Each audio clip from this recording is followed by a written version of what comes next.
And what happens is those tapes just play over and over and over again. That's the voice we hear in our head.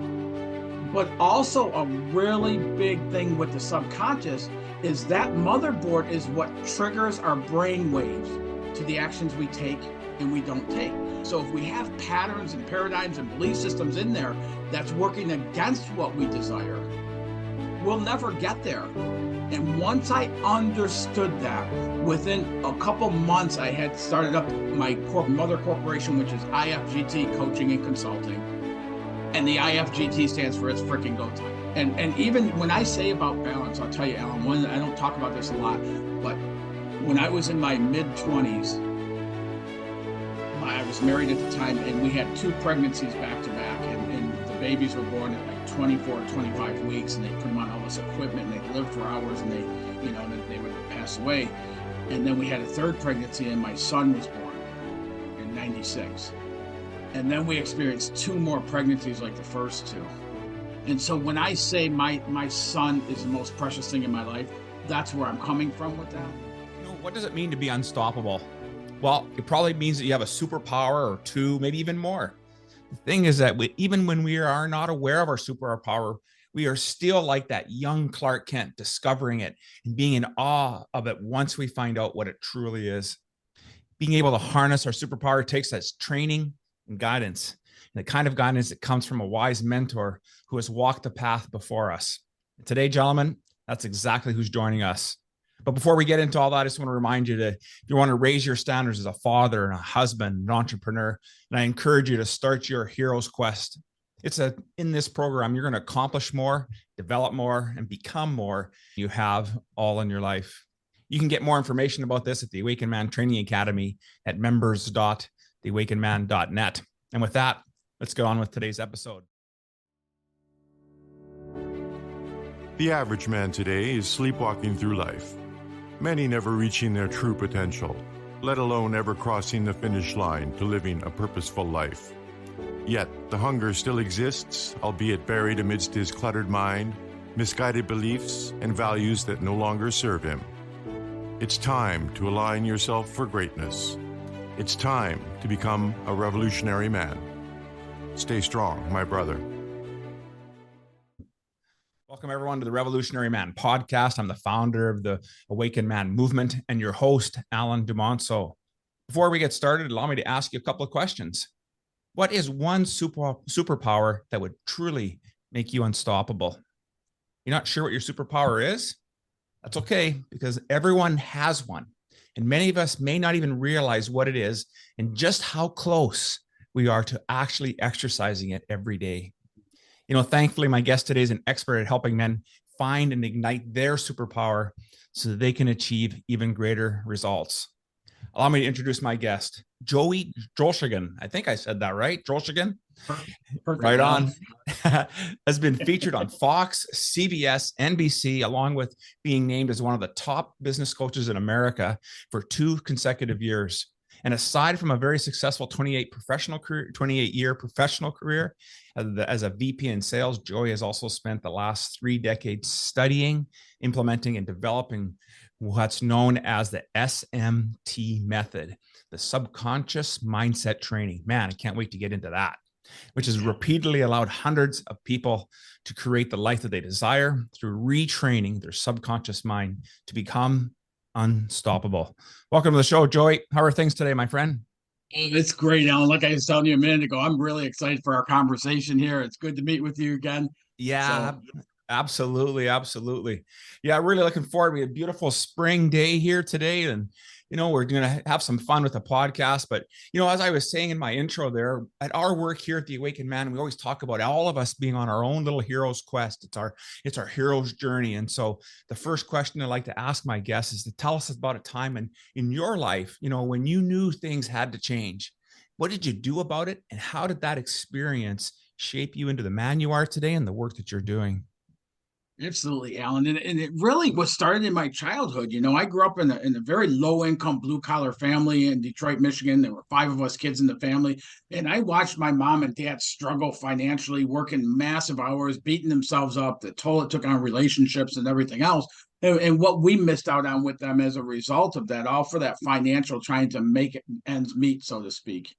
I remember at 9 years old, I went to a friend of mine's house and spent the night. And it was a totally different energy in the house. His dad gave us $20 to go up to Dairy Queen and get ice cream. In my family, we had to save up for that. Mm-hmm. And when I went back home and got back into that energy, I was like, man, you guys are not doing something right. I am not going to live like you guys live.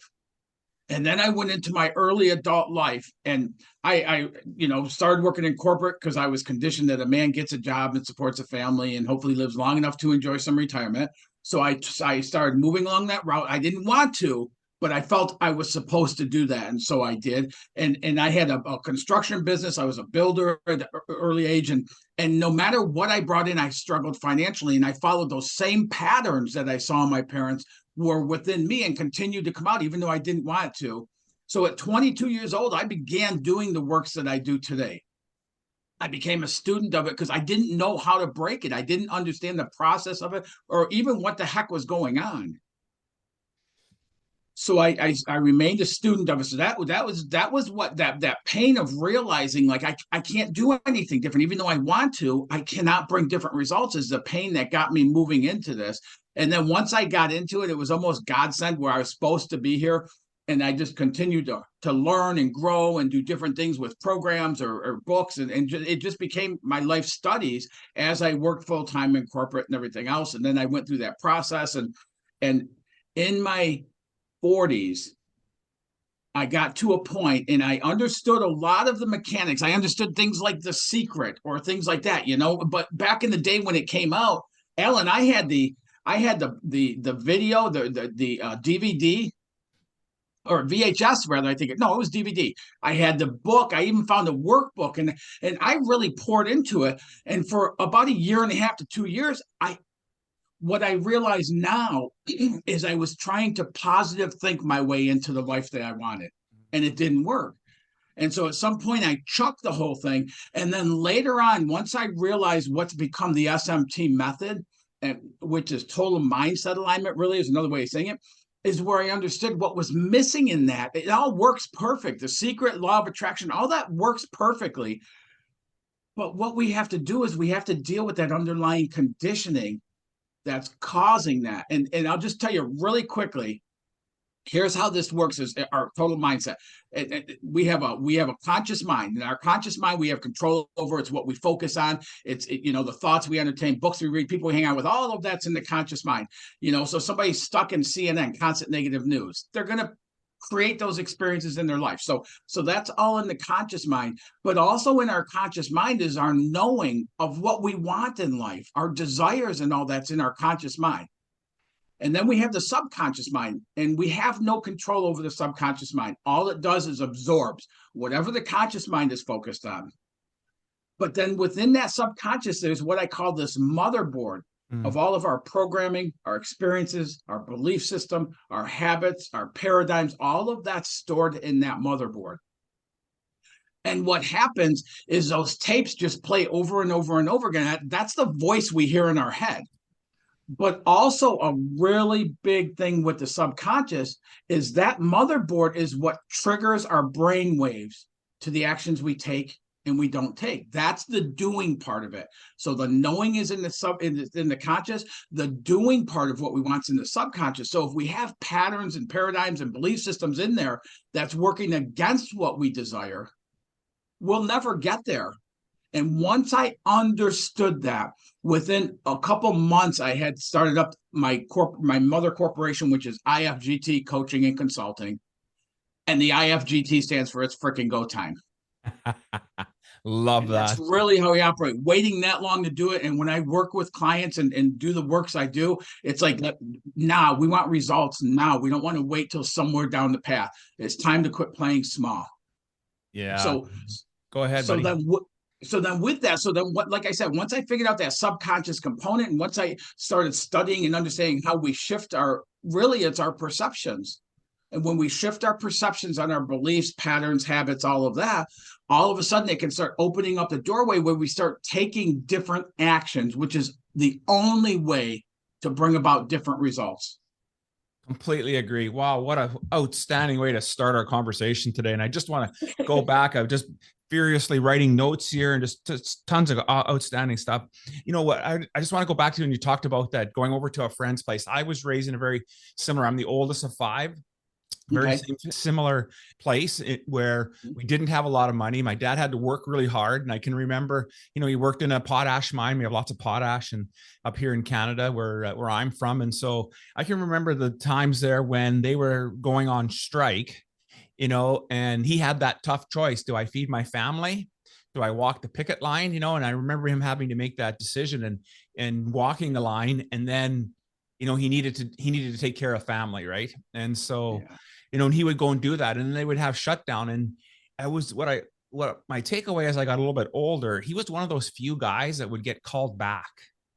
He'd get called back to go to work. Right. And so I just chalked it up because, that when he was at work, he actually did work, and he showed up and he did that, but we didn't have a lot of cash. Right. And as the oldest of 5, I can remember I always loved playing basketball and the court sports and that. And I can remember before putting on my basketball sneakers, 7 pairs of socks. And the only reason I needed 7 pairs is because they were so thin. You could see through the bottom of it, right? And just to give some sort of support on the sole of my feet, And so when you were saying that and talking about, getting $20 to go to, go get some ice cream or whatever. Yeah, $20 was when I just felt so bad to ask for money because I knew that was taking away from my brothers and sister.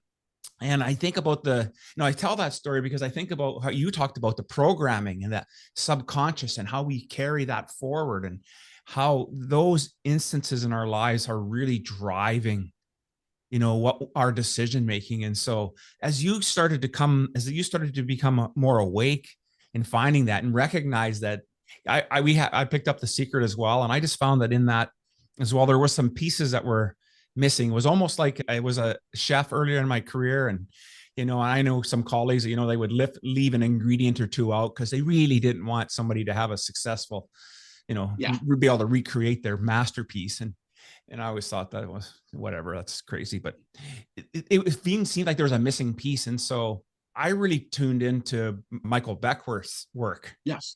And really started to get a handle on his work and his coming from the science of mind background. And so tell me a little bit more about, as you started to discover this and these missing ingredients, how has that, what was that moment like for you? And how did that really change the way you started to approach life? Yeah. And you know how that works, Alan, is there's multiple events that leads up to that one big event of going, I want something different, and building that, and the core of the being of I don't want to live like this anymore. And sometimes it can be really painful. I work with people with addiction and things like that, and it can be a whole, but either way, it's, when the pain is great enough. And that's what happened through a series of events. And one of the things is I was working in corporate America, and I was traveling for work at that time. I was building sales territories and stuff around the U.S. And then I had a construction company and then a finance company that I would finance it. And all this stuff is rolling and happening. And I was just miserable.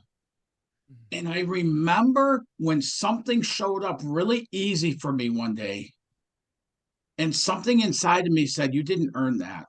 You didn't work hard enough to get that. And that was a key indicator. At the same time, Michael Beckwith, I love him as programming. We have a very similar past as far as starting and both being involved in the Unity Church movement and all of that and everything. So I had gone to Unity just to check it out one time up in Detroit. And I sat down, and a gentleman by the name of Jack Boland, who's really good, tight with Michael as well. I heard him speak, and honestly, I don't remember what he said. But I remember it lit that fuse in me that I wanted to spend my life. My true desire was to spend my life inspiring, motivating, and leading people to live better lives. Now, at that time, I didn't know how to do it for me. You know what I mean? But it was just, it was like probably my first real vision of knowing my pathway. And so from there is when I became the student. And as I started progressing through things, getting, going through coaching programs, reading books, studies, all of that stuff and everything, it just the passion, the more I learned, the more it grew inside of me, the desire to experience it. Like I was my guinea pig. Yes. From the life of the programming I had to what I have today are completely black and white. I used to have things like, I'll show my age here, but we would always hear things like when we ask for money, what do you think we are, the Rockefellers? Or money doesn't grow on trees, and I'd have all that programming. And today, Alan, my programming for finances is that there is so much available abundance in this world that every living, breathing person could have more than they could ever use, and there would still be an unlimited supply. That money literally grows on trees because it's paper. And the process of that transition there, what took me years to experience and to bring about change in, it's so awesome to get to see the clients I work with happen in weeks now. Yeah. That's outstanding. That's outstanding. Love that. And yeah, really love the unity movement as well. And how they're, really raising people up really in the message and from the Fillmores and that.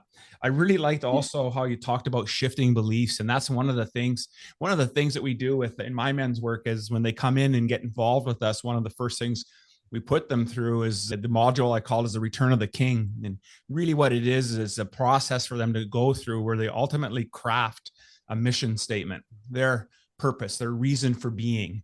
And we take them through limiting beliefs and values and reassessing the values and really understanding and then also put them through a visioning process and teach them how to be more active in their lives. And you see, like you're saying, that by the time they go through that, you start to see that change, right? Especially when they can recognize these underlying limiting beliefs that are really leading to sabotaging behaviors. And I know about some of the ones that we have, but what are some of the sabotaging behaviors are you finding with your clients and maybe even yourself that went, oh, man, I didn't realize I was doing this. And once you did, like things just started to click. Yeah, a lot of times I have a good story to share on that, but a lot of times it's either fear-based or it's deserving. Or it's honestly what I see so often, because I work like the way I help people is I work off of 2 points of reference. I work off of what's that pain point, what's going on right now that you want to change, and what's the depth of that, because that'll help identify what those patterns and paradigms and belief systems are. And then I help them, I have road mapping tools to help them, exactly what you said, develop a dynamic vision for what they want to experience in life. And anybody I can take through that line. But what I can't do, and what was really hard and is still hard for me, is what I do isn't necessarily for the people who need it. It's for the people who want it. And some people are so embedded into that old programming that they won't see outside of it, that they don't have an open mind to something different even being possible for them, Alan. And that makes me sad when that happens. So those are some of the things. And like, I'll tell you, a client I worked with about a year and a half ago, he was a realtor.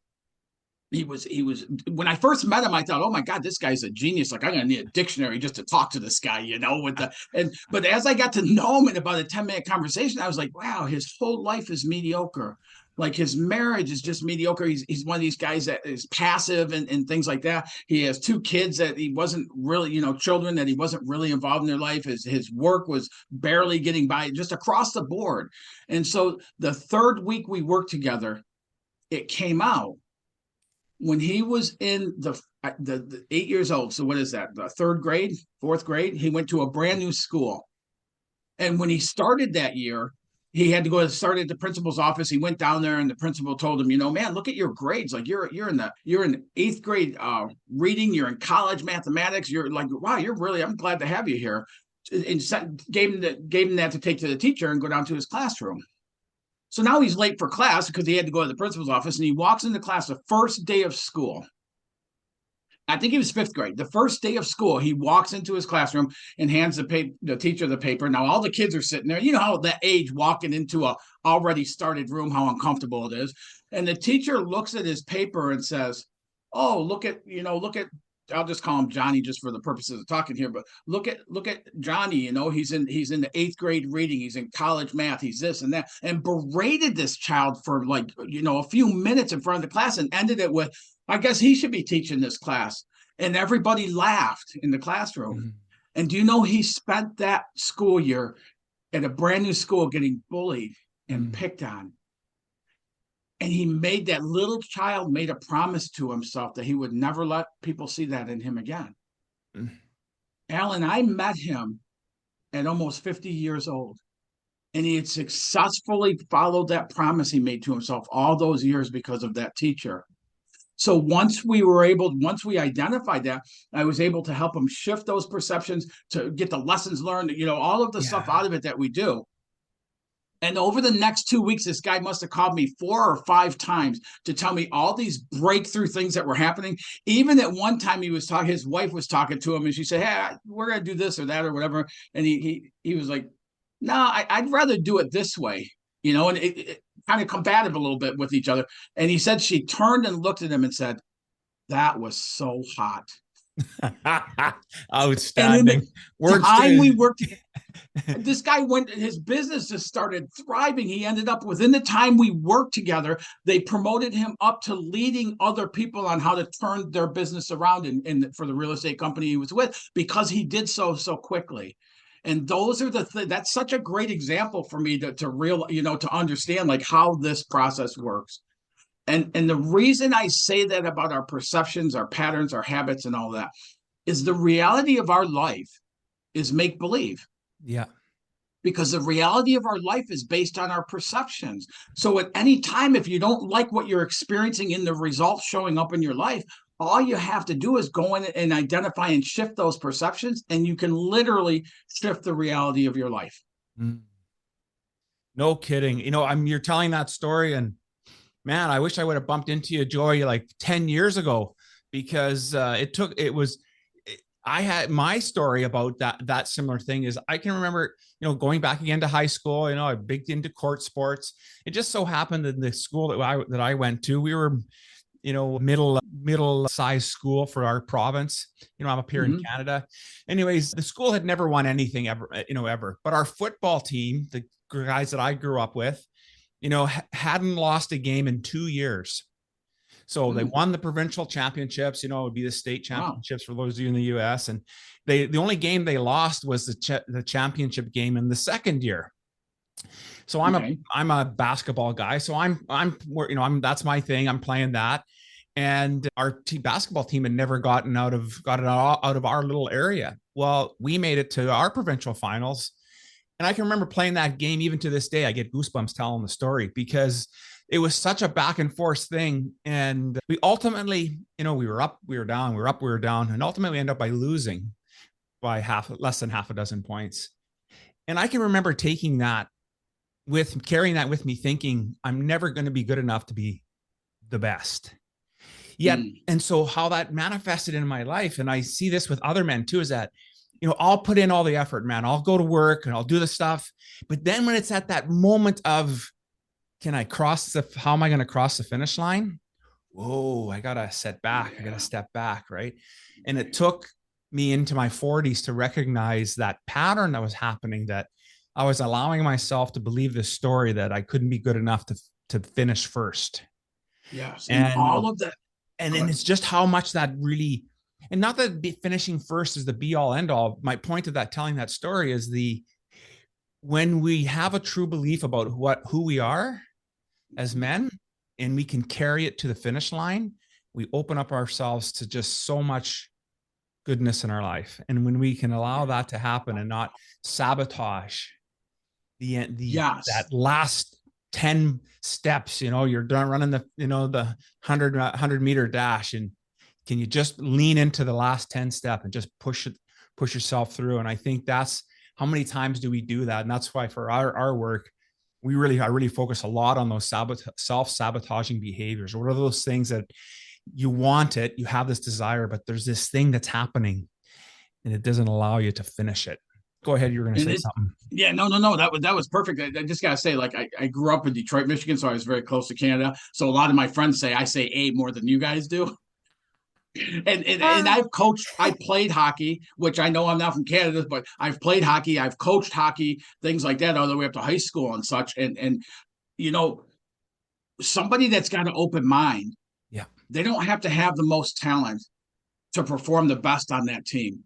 Yeah. You know, and so kind of proving that over and over with the you know, the kids I've coached, or even in some basketball, I've done some coaching and such. So that whole thing there. And what happens is any area of life that somebody's disappointed, they don't like the results they're getting, everything else, it's going to tie back to programming. Yeah.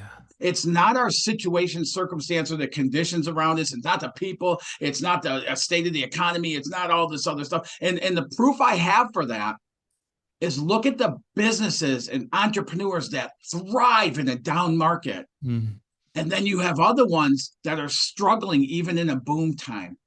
It all goes back to that conditioning, and there is no glass. I mean, you know, people, we talk about the glass ceiling, or, you know, a lot. And whenever I'm doing a podcast on a women's thing, I'll bring this up, is there is no real glass ceiling. It's our perceptions. Yeah. And the reason I know that, because where somebody says they're blocked by a glass, you know, their glass ceiling and stuff, because it's still a man's world. And I'm not debating that either way and stuff. All I'm saying is there's women that break through that.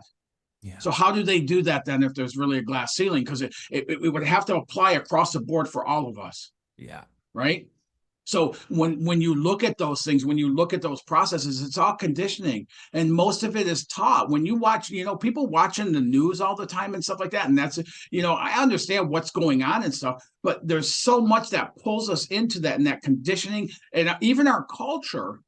Our culture teach is, and I know a lot of coaching programs that I've personally been involved with investing into and stuff, that tell me in order to succeed, you got to take massive actions, and you got to put exhaustive effort in. You got to be willing to trade areas of your life for, and everything else and stuff like that. And I didn't want this bad enough to trade off my whole life for it. Yeah. So part of my process, Alan, has been, I want to do this and enjoy my life. I want to do this and grow this and build this and have balance and do the things I want to do, and spend time with my son and my loved ones, and motorcycle and Jeep and fish and hang glide and do all the things I love to do and travel. I don't want to have to give up things to have this. Yeah, go ahead, Joy. I was just gonna say, and so many things are conditioning us that if you really want something, you got to give up all this stuff. And I'll tell you, I worked with a real estate agent down here in the South about 2 years ago. And when she came to me, her business was spiraling out of control. She was working 60 hours a week, just not even turning it around, just keeping up with all the busyness that happens at those times. And she had sold about $7.5 million in sales for the year. And she had been consistently in that phrase prior to that. So we started working together. When we met, she goes, I don't even know if I have time every week to talk with you and stuff. But hesitantly, she went into it. In the year that we worked together, her business went from 7.5 and just toppled over $23 million in sales in that year. And on top of that, Alan, it was the only year of her adult life that she took 5 weeks of vacation in that same year. So when I say that this is possible to achieve this, it is, but you got to be, someone has to be open-minded to willingness to experience a new outcome in order for that to happen. Absolutely. Getting away from we call it a fixed mind, getting away from having a fixed mindset and have a growth mindset. And then one of those, that was another, I just knew this conversation was going to be like bomb dropping after bomb dropping, right? Like we're just totally shattering all of these limiting beliefs and stuff that we carry as individuals. But I can remember, up until I met my second wife here, I met her in my really early 30s, 30, 31, I think it was.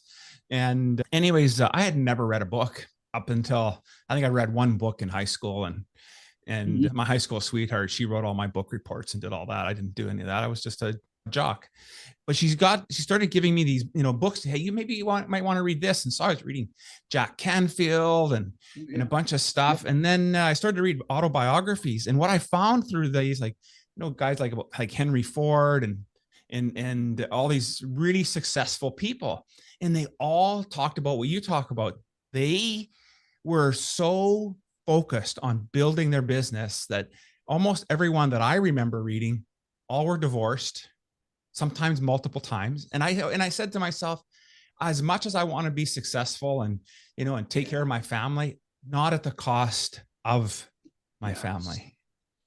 And we can use that as a crutch And sometimes it also ends up by being an anchor if we allow that belief that, well, then I'm not going to try too hard, right? And it's these little things, that these habits and things that we put on, and we start to unpack it, like the work that you're doing, and for that example of that real estate agent saying, I don't even know if I'm going to have time to meet with you, to then being able to reorganize and set her life up to more than triple the business. That when we take that opportunity to step back and really take a look and not be lost because of the forest, because of the trees, and take a perspective and help have someone like ourselves coach them and guide them and mentor them through that piece, life can be so much more rewarding. And she's done better every year. She's improved above that 23 every year and stuff. And it's just, and she's one of almost 1,000 clients I've worked with over the past decade that have very similar results to that. And taking wholesale companies from making $34,000 a month within months, going to $250,000 a month and things, and not adding more horsepower or more marketing or throwing money at or salespeople or things like that. Just shifting the mindset and opening up to those, shifting the perceptions and opening up to it. And even when I say about balance, I'll tell you, Alan, I don't talk about this a lot, but when I was in my mid-20s, I was married at the time, and we had 2 pregnancies back to back, and the babies were born at like 24, 25 weeks, and they put them on all this equipment, and they'd live for hours, and they, and then they would pass away. And then we had a 3rd pregnancy, and my son was born in 96. And then we experienced 2 more pregnancies like the first 2. And so when I say my son is the most precious thing in my life, that's where I'm coming from with that. But on his first birthday, I wasn't home celebrating the miracle of his life being in mine. I was down in Indiana trying to build a sales story because I thought that's what I was supposed to be doing. And to this day, as I'm telling you that, I can feel that pain of that loss of that day in my heart. And that was when I'm going around calling on people, stuff like that. I'm fighting tears and stuff, through the day and stuff, feeling so bad. But that programming that a man gets a job, supports a family, and hopefully lives long enough to enjoy retirement was so embedded in me, I couldn't break out of it at that time. So when I started learning how to shift those perceptions and how to bring about different results, man, it's so important to me. Somebody that's just gung-ho on building their business and they're willing to sacrifice their whole life, I wouldn't work with them unless I can get them attached to that other side. Yeah. And like you said, that conditioning is so embedded, because when we look at how corporate America began and how like the Fords and all the people who have done great works and everything, but they really did give up their whole life to get that going. And so it was conditioned in us that you have to be willing to give up everything for that. And I've proved that otherwise, and I don't want to do that. And I don't want to see anybody else do that either. Yeah. I just don't think there's any reward great enough to sacrifice that piece, and it's so true. I'm glad that we're talking about this, because as men, we do get this idea of presiding, and protecting, and we think that, and providing, and we think that those are extremes, and they don't need to be extremes. There are times where you might need to be a little bit more extreme. And we talk also about balance. What does balance look like? Well, I was explaining to individuals this past week, balance to me is a micro and a macro view. In the micro view, there are going to be times when you're going to be unbalanced. Think of it as a teeter-totter. You have projects for work to get done. You have things, assignments that you need to get done. You're going to be spending a little bit more time on the work side than you are at home. But if you haven't spent the time before that to work with your family, have your family understand what you're going through at this point, that this is just a short time, this sprint, and that I can be back, and that when you are back, you're present and you're not still focused on that piece, then you can bring that balance, that teeter-totter of work-life type balance more in line. But overall, the macro view of that is to keep it somewhat balanced, that you've had that perspective long-term to keep the family unit strong, to keep friendships strong, to keep all these other things that fulfill and feed our lives. Because really as entrepreneurs, I don't know about you, but I find there are times, there are moments where it's more draining than it is more fulfilling. It's just the nature. There's stuff that in all of our work that we don't necessarily care to do. Oh, I had to get my financial stuff, got to put that together. Oh, it's tax time. I don't want to do that. It's stuff we have to do. And even in those, it's our perceptions with that. Yeah. Alan. Like for me, I'm not the every week organized guy. I throw receipts in a desk drawer here. I throw them in my console in my truck. I have a desk in my home office. And so at the end of the year, I got to collect all these receipts and start separating them out and what went where. And man, I used to procrastinate and have to do delays for my accounting to file my taxes because I just couldn't get myself to do it with procrastination and everything. And then I came up with this idea, even that. It was my perception of how hard it was that I didn't want to do. So what I started doing is I shifted my thinking to go, okay, I'm going to focus on that good feeling I get, which is really, really good. The moment I hit that send button to send everything to the accountant. And I would focus on that. And all of a sudden it was like last year was the first year I did it. But in 2022, all of a sudden it was like, I started doing it sooner and I gave them like a month or 3 weeks or something to finish up my taxes, file them on time. This year, like February, it was like, yeah, I'm just going to start organizing them, man. And I just keep thinking of hitting that send button. So even in that, when we look at our perceptions and stuff and that balance you talked about, it's like a dance. Yeah. There's sometimes when I have an afternoon off and I go fishing or hiking or hang glide, whatever it is and stuff like that. And then there's other times when like, my office is here. Right outside my office is a studio, and I'll do filming, and I'll start at 9 o'clock at night and go till 2, 3 in the morning. But here's the difference. Yeah. When I was in corporate America, if I had to be in the office 2 days in a row after 5 o'clock, I was beat up, dead tired, frustrated, upset, all this other stuff and everything and stuff. And then and in here, I'll start filming, like I said, at night. I'll get done at 3 o'clock in the morning and I can't sleep. I'm so excited. When we get that alignment in place, and then we start, when we're in alignment, we do things a different way. Successful people don't do certain things. Successful people do things a certain way. Yes. And so it's getting into alignment. And then even the things we're doing, it's more energizing than draining. Not that we don't need downtime and stuff. I'm traveling next week for a consulting thing, and I'll be traveling the whole week. Today and tomorrow are kind of chill days for me. When I get back, it's chill time. It's time to be with friends. It's time to go do things that balance that back out, Yeah. So, and then one of the other things I want to add here, because this like flows right into it. One of the programs I've developed is called Struggle to Soar. And it's specifically for men who have experienced divorce or loss of a spouse, or somebody in their career when the corporation does what corporations do and just cuts them after so many years, and like when really, really big things, the dark night of the soul experiences show up, and I help them to take all that emotional energy tied to that and use that as fuel to launch their life beyond what they could have achieved without that event happening. So the event that causes the dark night of the soul actually becomes the gift in where they are able to achieve in their life as a result of it. And it's just like lights me up to be able to do that. Outstanding. Love that idea, that using that as a launch pad to that next phase, that next part of our lives, right? Because we can use that as a bit of a boat anchor, right? As a thing that prevents us from moving forward.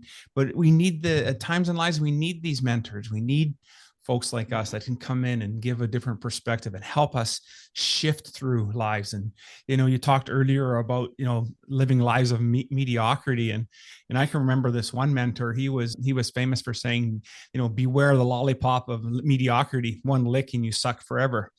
And it's so true, right? Like we can just stay and get stuck in that piece. And so that's, that was like almost 20 years ago now that I was spending time with this individual, and it just makes so much sense, right? That we can get lulled into that mindset. Yeah. So that you've developed a program that helps people move through that is outstanding. Yeah. Just love it. So let's get into, go ahead. Yeah, go on. Well, I was just going to say, even with that, with what you're saying there is, we're either pushed by our pain, right? Which is the pain points that happen and things like that. A job, they take a job away, so you have to find another one. You have to do something else, things like that and everything. We're pushed by our pain. And most of the time when we're pushed by our pain, we don't always get into the ideal next situation, right? Because we're just trying to cover for something, which again is conditioning, programming and stuff. or we can be pulled by a vision. So I was so happy to hear that you say that you do the same thing with visions, because once we get a vision and get that excitement into that vision, and we start seeing where it's actually possible and building that possibility, ultimately all we're doing is shifting everything to become that person that achieves that vision. That's ultimately what we're doing. Absolutely. It's about spending the time and spending the time and understanding. One of the questions that I like to ask my guys is that, I want you to complete this sentence. I'm the kind of man who, and then whatever you put in after that is part of that vision, that piece, that who you're aspiring to become. Because I always say people are ready to do work with me when they're ready to take responsibility for where they are in life, right? Yes, everything you've decided is up to now for who you are. Okay. You made those decisions. That's who you are in this moment. And now the third part of that is that who you aspire to become. And that's all that visioning. I'm the kind of man who, and then finish that off. And we do that in a few different pillars. I love that. Of life. The only thing I switch a little bit in that, Alan, is that who you are, because it's not who we are, it's who we're being, who we're acting like. Like when I work with somebody and they want to quit smoking, the first thing I'll do is have them quit associating yourself with being a smoker, and smoking is something you do. Yes. So when we attempt, because if it's who I am, I can't really do anything different about that. But if it's who I'm being, now there, but I love that whole thing of what you talked about. It's taking ownership, and we're not victims, and it's not a victim of situation, circumstance. It's that something inside of me caused these results. And if that's the case, and I can really understand that, then I have more drive into doing something different and experiencing a different outcome. Absolutely. Well, and it's and we use those questioning like that because it's to bring awareness to the identity that we've created for ourselves. When we, so tell me a little bit about yourself, Joey. Boom. Normally we're going to respond to that with the work we do, and we forget about our title. I'm a father, right? I'm a husband, I may be active in my church community or that. And so we get so locked into these identities. And if we can shatter and break that's not really who you are. Like, who is the man? Who is that man? All of you that exists, the good, the bad, and the ugly, and that piece that all of us, and embrace all of it, because we are here today flourishing because we have all of these aspects of our lives, and we can stop beating ourselves up over the parts that we don't necessarily like or the things that happened to us in the past, and really take responsibility for where we are today and move forward. Boy, our life's just changed, doesn't it? Yeah. And we can start realizing who we actually are, not who we're being. We actually get that point, and that I have a favorite quote. One of my favorite world quotes is by Marianne Williamson. And I never say it the way she says it, Alan, but what she says is, being powerless isn't our fear. We're not afraid of being powerless. What we're really afraid of is how powerful we really are. And what I have found is, as I did this work and as I take clients through this work, they start realizing that, and they start opening that up more. And you get those holy crap moments where those breakthroughs and stuff of people realizing how powerful they really are. Yeah, absolutely. And that's a beautiful thing. It sure is. It sure is. Obviously you've done so much work on it with yourself, Joy, and, read lots of stuff, had mentors. But tell me, can you think about what was the best piece of advice that you've been given in your life? Oh my gosh.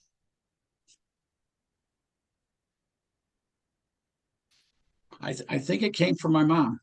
Nice. I actually tattooed it on my arm. And in short form, it's to thy own self be true. If I'm really being true to myself, then I want to continue to learn who self is, and where my actions are different than my being and my soul and all of that and everything, and start understanding them. I think that's one of the biggest ones. To thy own self be true. It's not, I used to think it was selfish when I read that in the Bible or it came up and stuff, but it's really, in understanding me, I can better help you. Yeah. Oh man, I love that. Just love that. My next question is, I want to really get into some real heart stuff here. And fast, you've been doing this now for over a decade, but let's just, look at another decade ahead. And if you were to look back at your life, you're finally going to, look back at all the work that you've done and the lives that you've changed. And if you were to think about what that legacy would mean, what would you want your legacy to be when you finally just transition from this plane? More so than me being remembered for the works I do, the essentials of the tools of what I do to be remembered. And one of the ways I'm doing that right now is I'm getting ready to launch it's called Life Ignited Institute as a corporation. And it's all about certifying other coaches and helping them to start coaching in this area. Because if I have 100 coaches utilizing these same tools, now I've spread that, much further than I could do by myself. I love working with, I've gotten the opportunity to work with multiple counselors. And so now they get these tools to bring into their areas, and just like I would love for the SMT method and the tools embodied within that to be the legacy, to be the remembrance, and to be carried on. Yeah. Oh, I'm positive it sure will. Of everything that we spoke about today, Joey, and maybe there was something we didn't get a chance to really touch on. If there was a takeaway you'd want our listeners to have, what would that be?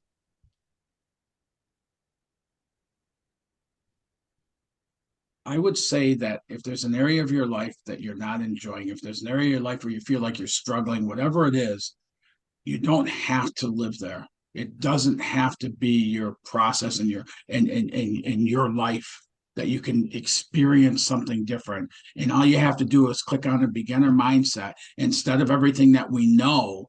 I know. It's looking, what can you add to what you already know? Love that. That's outstanding. Hey, buddy, I just want to say thank you so much for spending time with me today. We got an opportunity. I think we've laid some breadcrumbs for people to follow, get an opportunity to really understand the work that you're doing. But if someone wanted to really dive into and spend some more time with you, get involved with your programs, what would be the best way for them to do that? The easiest thing to do, Alan, is like, if you've heard this and you resonate with something, if you think it's all BS, I'm okay. I love talking about it. So you can reach out. Anybody can reach out to me at coachwithjoey.com. coachwithjoey.com. And they can schedule a 10-minute call with me, and we can get on there and just in 10 minutes, we'll have a brief conversation about if there's an area you're stuck and you want some guidance into that, or the vision, or any of these areas. And then as a result of anybody who does that, you'll walk away. I'll give you a free case study video that you can watch that'll have some of the SMT tools in it, along with the teaching of how to implement those into your life. Boy, I just love that. I'm going to make sure I put that information in the show notes, as well as all your socials, so people can reach you and get a hold of you. I just want to say once again, Bud, what an outstanding conversation. Just loved it. Thank you so much for being on the show. Really enjoyed this, Alan, and God bless everyone.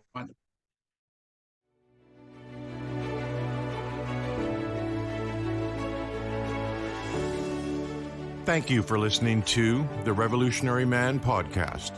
Are you ready to own your destiny? To become more the man you are destined to be? Join the brotherhood that is The Awakened Man at theawakenedman.net and start forging a new destiny today.